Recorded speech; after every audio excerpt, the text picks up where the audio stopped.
Hello friends, मेरा नाम जगविंदर है। चलिए इस वीडियो में हम देखते हैं कि हम डोमेन यूज़र्स और ग्रुप्स को कैसे क्रिएट करते हैं सर्वर 2008 में।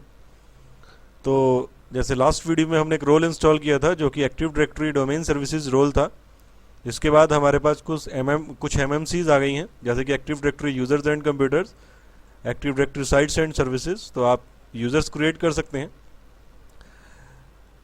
तो जैसे कि मेरे डोमेन का नाम यहाँ आ रहा है। अगर आपको ये एक्चुअली सर्वर मैनेजर से हम इन सब को मैनेज कर रहे हैं। अगर आप चाहते हैं कि मैं इस सब के लिए एक सेपरेट MMC खोलूँ तो एडमिन टूल्स में यहाँ से भी आप active directory users and computers के MMC माइक्रोसॉफ्ट मैनेजमेंट कंसोल को ओपन कर सकते हैं और सारी की सारी मैनेजमेंट यहाँ से भी परफॉर्म कर सकते हैं। तो ये जो MMCs हैं ये स्पेसिफिक टास्क के लिए हैं, बट यहाँ पे आपके पास एक डैशबोर्ड है जिसमें आप पूरा का पूरा सर्वर ही मैनेज कर सकते हैं। तो देखिए ये मेरा डोमेन है। चलिए मैं आपको यहीं से ही बताता हूं ताकि आपको थोड़ा सा समझने में इजी हो, क्योंकि ये बहुत सारी चीज़ें यहाँ पे और भी आपको दिख रही हैं। तो active directory users and computers में देखिए king.com हमारे डोमेन का नाम, उसके बाद कुछ बिल्ट इन ग्रुप्स हमारे होते हैं। जब हमारा डोमेन एनवायरनमेंट बनती है तो कुछ ग्रुप्स ऑटोमेटिकली क्रिएट हो जाते हैं माइक्रोसॉफ्ट में, और ये एक्चुअली माइक्रोसॉफ्ट हमारी ईज़ के लिए क्रिएट करते हैं ताकि हमें जब भी हमें कोई पर्टिकुलर टास्क परफॉर्म करना है तो हमें वो टास्क मैन्युअली ना परफॉर्म करके हमें सिंपली इस ग्रुप का मेंबर उस यूज़र को बना देना है। जैसे कोई बैकअप लेना चाहता है तो देखिए यहाँ पे उसकी ब्रीफ डिस्क्रिप्शन है कि बैकअप ऑपरेटर्स क्या, और नाम से भी पता लग रहा है कि बैकअप ऑपरेटर्स बैकअप का काम करेंगे, एडमिनिस्ट्रेटर्स टोटली एडमिनिस्ट्रेटिव टास्क को परफॉर्म कर सकेंगे। और ये देखिए account operators members can administrate domain end user and group accounts. तो इस ग्रुप के मेंबर्स बहुत सारे यूज़र्स को मैनेज कर सकते हैं। तो अगर आप नया यूज़र क्रिएट करना चाहते हैं तो यूज़र क्रिएट करने से पहले मैं आपको OU क्रिएट करना सिखाता हूं। तो आपको कुछ भी अगर यहाँ क्रिएट करना है तो आपको न्यू पे जाना पड़ेगा, और यहाँ पे बहुत सारी ऑप्शंस हैं। इनमें से आप ऑर्गेनाइजेशनल यूनिट आप क्रिएट कर सकते हैं। मान लीजिए हम कोई स्पेसिफिक टास्क या ऑर्गेनाइजेशन बेस पे या उसमें जो डिपार्टमेंट्स हैं उस बेस पे हम इस ऑर्गेनाइजेशन या जो स्टेट वाइज या कंट्री वाइज या फिर जहाँ जहाँ ऑफिस है उसके अकॉर्डिंग हम ये लॉजिकल कंटेनर्स बना सकते हैं, ताकि वहाँ रखे हुए वहाँ जो यूज़र्स और ग्रुप्स हैं हम उनको उसमें लोकेट कर सकें। तो ये कंटेनर यूनिट होता कंटेनर ऑब्जेक्ट होता है हमारा सेल जो OU होता है, ऑर्गेनाइजेशनल यूनिट्स। और बाय डिफ़ॉल्ट डोमेन कंट्रोल्स भी देखिए एक OU में दिखा रहा है, जिसमें कि सर्वर 1 हमारा ये जो सर्वर आ रहा है। इसके बाद कंप्यूटर्स में देखिए अभी कोई कंप्यूटर अकाउंट क्रिएटेड नहीं है। बाय डिफ़ॉल्ट जितने भी कंप्यूटर अकाउंट्स होते हैं वो यहाँ क्रिएट होते चले जाते हैं। तो जैसे एक्टिव डायरेक्टरी में यूज़र अकाउंट क्रिएट करने पड़ते हैं, उसी तरीके से कंप्यूटर अकाउंट्स भी क्रिएट करने पड़ते हैं और उनकी भी ऑथेंटिकेशन होती है। जो भी यूज़र्स होते हैं वो यहाँ आते हैं।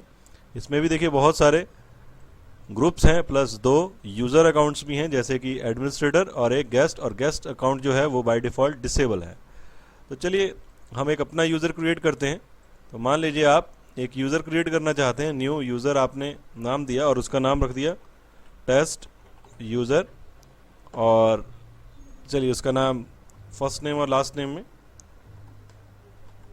टेस्ट, और अगर आप मिडिल में कुछ इनिशियल्स डालना चाहते हैं, और यूज़र इसका नेम और लॉगिन नेम जो यहाँ पे आप नाम डालेंगे उसी नाम से वो लॉगिन कर पाएगा। तो हमने इसको टेस्ट यूज़र 1 कर दिया है इसका नाम, और ये आपके डोमेन का नाम आ रहा है।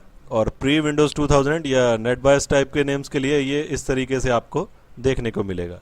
नेक्स्ट करते हैं पासवर्ड हमारा कॉम्प्लेक्स होना चाहिए, यानी कि उसमें जो हमारे कीबोर्ड में 4 तरह की कीज़ हैं, जैसे कि अपर केस, लोअर केस या स्पेशल करेक्टर्स, न्यूमेरिक करेक्टर्स, इन चारों में से कोई 3 होने चाहिए। तो देखिए कुछ पासवर्ड में गलती हो गई है, तो दोबारा से पासवर्ड एंटर करते हैं। फर्स्ट ऑप्शन कह रही है कि यूज़र नेक्स्ट लॉगऑन पे अपना पासवर्ड चेंज करेगा। तो फर्स्ट टाइम जैसे ही ये यूज़र टेस्ट यूज़र 1 लॉगिन करेगा तो इसको अपना पासवर्ड चेंज करना पड़ेगा। ये सिक्योरिटी रीजंस के लिए है, क्योंकि आप जो एडमिनिस्ट्रेटर है आप कुछ भी पासवर्ड रख सकते हैं, और यूज़र को नेक्स्ट टाइम जैसे ही वो लॉगिन करेगा तो उसको ये पासवर्ड चेंज करना है फॉर सिक्योरिटी रीजंस। अगर आप नहीं चाहते हैं कि यूज़र अपना पासवर्ड चेंज करे नेक्स्ट लॉगऑन पे, तो आप उसको यहाँ से डिसिलेक्ट कर सकते हैं। अगर आप चाहते हैं कि यूज़र अपना पासवर्ड कभी भी चेंज ना करे, बाय डिफ़ॉल्ट वो 42 डेज़ के बाद अपना पासवर्ड चेंज करता है, या फिर जैसा आप डोमेन पॉलिसीज़ में उसको बताते हैं ग्रुप पॉलिसीज़ में, तो वो पासवर्ड चेंज कर पाता है। अगर आप कहेंगे कि कभी भी चेंज ना करे तो वो पासवर्ड कभी भी चेंज नहीं होगा। तो इसके साथ ही इसके अलावा पासवर्ड जो कम से कम यूज़र एक दिन के बाद भी चेंज कर पाता है, और पासवर्ड नेवर एक्सपायर्स में वो कह रहा है कि पासवर्ड बाय डिफ़ॉल्ट जो है 42 डेज़ के बाद एक्सपायर हो जाएगा।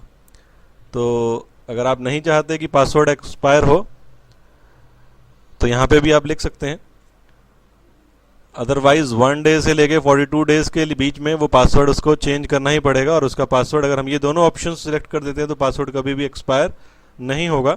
और इसके अलावा एक और ऑप्शन है कि अकाउंट आपका डिसेबल, तो अकाउंट हम क्रिएट करके रख देते हैं, अगर हमें फ्यूचर में यूज़ होगी तो आप उसको एनेबल कर सकते हैं। तो मैंने ऑप्शन टेस्ट इन्वायरमेंट के लिए हम पासवर्ड चेंज नहीं करना चाहते हैं और पासवर्ड कभी एक्सपायर भी नहीं होगा, तो इसके लिए आप नेक्स्ट प्रेस करते हैं और फिनिश प्रेस करते हैं। तो देखिए एक यूज़र क्रिएट हो गया है। इसी के साथ एक और यूज़र क्रिएट कर लेते हैं, मान लीजिए उसका नाम भी टेस्ट यूज़र 2 रखते हैं, और login name test user 2। Next same बिल्कुल ऑप्शंस वैसे ही जो हमारा सीक्रेट पासवर्ड है।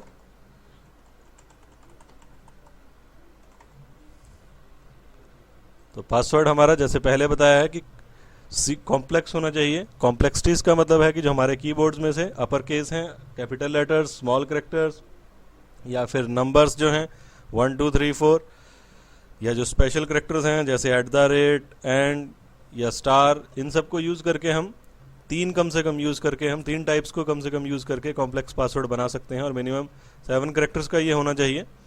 नेक्स्ट प्रेस करते हैं, फिनिश प्रेस करते हैं। तो देखिए हमने 2 यूज़र्स बना दिए हैं। अगर आप न्यू यूज़र के साथ साथ एक ग्रुप भी क्रिएट करना चाहते हैं तो आप ग्रुप भी क्रिएट कर सकते हैं। मान लीजिए आप ग्रुप का नाम रखना चाहते हैं, तो देखिए यहाँ पे भी आपके पास 2 ऑप्शंस हैं। एक तो ये प्री विंडोज़ यानी कि जो पुराने नेट बायस नेम्स को हैं वो कैसे रिजॉल्व करेंगे। सेकंड यहाँ पे स्कोप्स और टाइप्स के बारे में बताया गया है।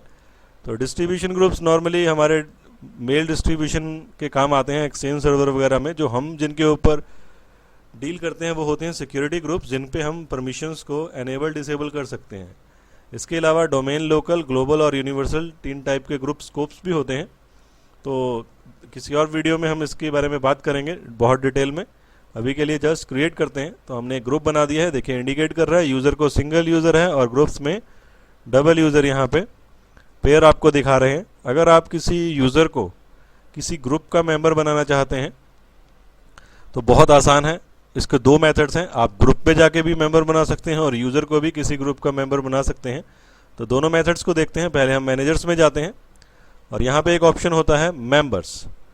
तो मेंबर्स में कि कौन कौन इस ग्रुप के मेंबर हैं वो आपको दिख जाएगा, और मेंबर ऑफ में ये बताएगा कि ये ग्रुप किस ग्रुप का मेंबर है। तो हमारी एक्टिव डायरेक्टरी सपोर्ट करती है नेस्टिंग ऑफ ग्रुप्स को भी, मतलब एक ग्रुप में दूसरा ग्रुप और दूसरे में तीसरा ग्रुप भी उसका मेंबर हो सकता है।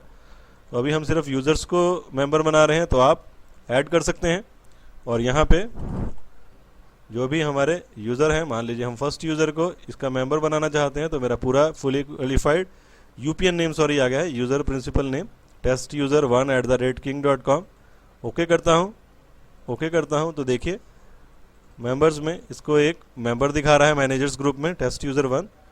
और अगर मैं testuser1 को सिलेक्ट करता हूं, और इसमें देखिए एक प्रॉपर्टी होती है मेंबर ऑफ, तो ये भी बता रहा है कि डोमेन यूज़र्स प्लस जिसमें अभी अभी हमने ऐड करवाया, यानी कि मैनेजर्स ग्रुप का ये मेंबर है। तो ये तो पहला मेथड है। मान लीजिए आप टेस्ट यूज़र, एक पर्टिकुलर यूज़र को भी किसी ग्रुप का मेंबर बनाना चाहते हैं, तो ये सेकंड मेथड है। आपने उस यूज़र को सिलेक्ट करना है और मेंबर ऑफ में जाके ग्रुप का नाम यहाँ पे ऐड करवा देना है, देखिए मैनेजर्स का, और ओके कर देना है। तो बेशक हमने इस यूज़र को इस ग्रुप का मेंबर बनाया है, तो लेकिन हमने बनाया इस यूज़र में जाके, चाहे हम इस साइट से बनाएं, चाहे ग्रुप से यूज़र्स को ऐड करवाएं, या यूज़र्स में जाके उसको ग्रुप में ऐड करवाएं, देखिए इफेक्ट सेम आता है।